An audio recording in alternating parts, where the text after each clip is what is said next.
n'olunaku olwaleero zigenda kubeera nga zidde okunywa mu mpaka ziri eza Premier League oluvannyuma lw'okuba nga ate zaali zasirisibwamu so mwetooloolo gwokubiri oluvannyuma lw'okusirisibwamu olwa ssenyiga omukambwe neera gujja ttiimu ya Manchester United bali mu nsiike so nga ne ttiimu ya Liverpool nabo bali mu nsiike naye ng'olunaku olw'ejja ekiro ekikesaza olunaku lwaleero ttiimu ya Spurs ekubye goolo zibadde 2 ku bwereere ttiimu eno eya Tottenham Hotspurs basobola okubeera nga ate munange bayita muvubuka amanyiddwa nga Harry Kane nasobola okubeera nga ate munange abakubira goolo so nga ate goolo ey'okubiri yabadde yakyetebwa omuzannyi amanyiddwa nga Susek ava mu ggwanga erya Czech Republic ali kuloni okuva ku ttiimu ya Slavia Praha yasobola okubeera nga yeekuba on goal kiba kitegeeza kintu Spurs naye yongera okubeera nga eteeka pressure ku baana abaagala okukwata ekifo ekyokuna oba oli awo n'okukiika mu mpaka eza Champions League abaffe kwaniriza ku Shiwaman TV atanda subscribinga please do now subscribe kendayo ku YouTube yaffe subscribinga ku Shiwaman TV osobola okubeera nga ofunanga current sports update mu abanyumiro by'emizannyo byonna tuba tubikwano mpozi ne predictions zaffe nga bwe ziba zisobola okubeera nga zitambula so today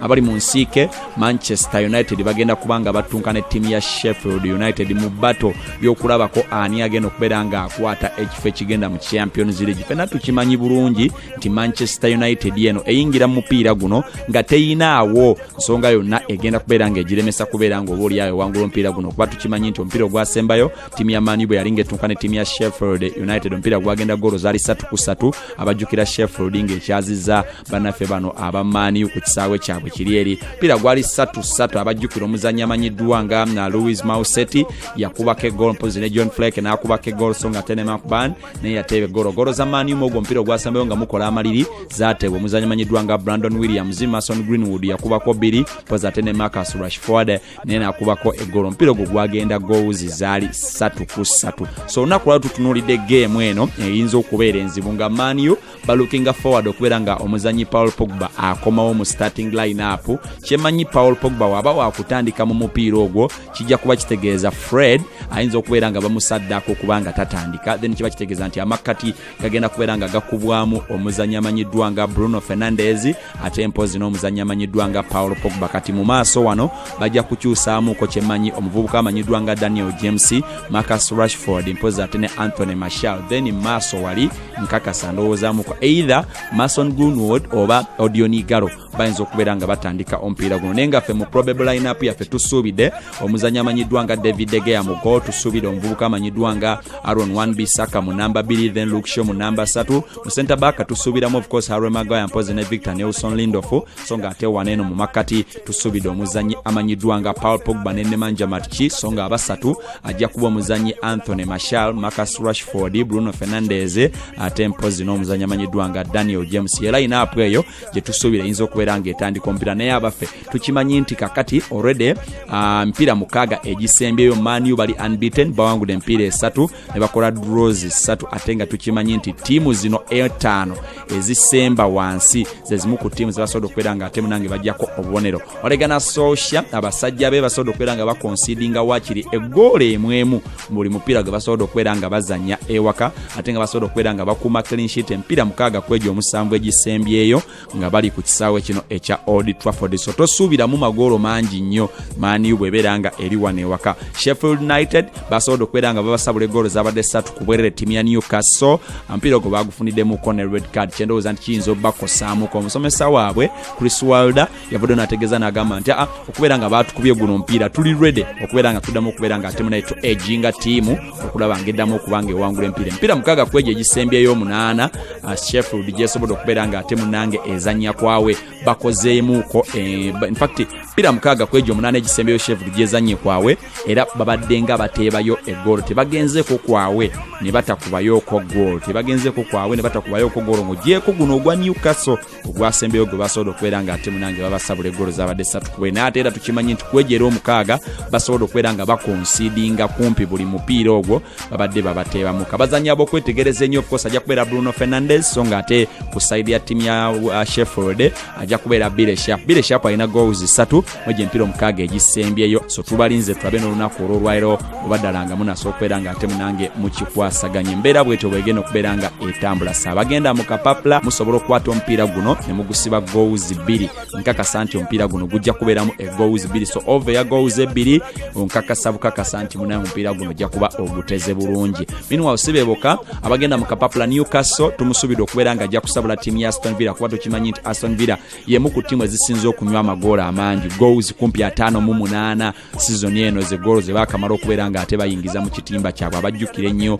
Aston Villa eno yakwanga goals 58 ze bagitebye yeetebye goal 35 then in Southampton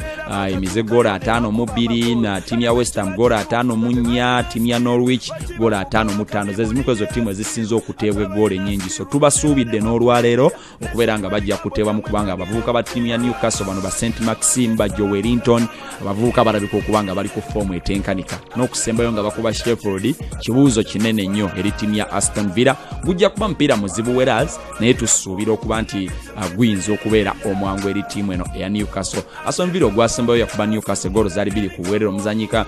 Chris Walliland poza ate ne Ahmed El Ekazi be bateebe goal ezo newankubadde nga Newcastle yasobola kubeera nga eteebamu ku sobi ebyo nga byasobola okubeera nga bitambula abaagala okusiba Newcastle mu gisibe wini eyinza okubeera nga ejjayo omupiira guno Norwich egenda kutunkana Everton guno nagwo omuzibu nga guli ku Carroll Road Norwich tekola bulungi tukimanyi nti already emikisa gyayo gy'okuddayo giri ku 10 Everton tugisubidde okubanga ekola comeback Karancheroti nkakasa ajja kwagala okuwangula omupiira saabagala double chance Everton mugende mugikwate ebawe ku kasente kuba mbadde ndaba wano mu odds ng'erimu 9 so kitegeeza bw'omukwata double chance oba olinamu ennusu zo nga 3 biramba ku 10 so nga ate 13 ku mutwalo Wolverhampton Wanderers egenda kutunga ne Bournemouth no question about it Wolverhampton mugiwa omupiira egenda kubeera nga eguwangula bulungi ennyo eno Bournemouth tebakola bulungi n'akatono kubanga emipiira gyabwe egisembyeyo kumpi gyonna gibadde gibatawanya Ryan Fraser akyali mulwadde ne Carly Daniels Philip Byling Pozi ne Joshua King bonna bali questionable ku tiimu ya Bournemouth bayinza obutasamba mupiira guno ogwasembayo Wolverhampton Wanderers yaguwangula goal zaali 2-1 ng'ekyadde ku kisawe kya Bournemouth omuzanyi yawo Moutinho ne Raul Jimenez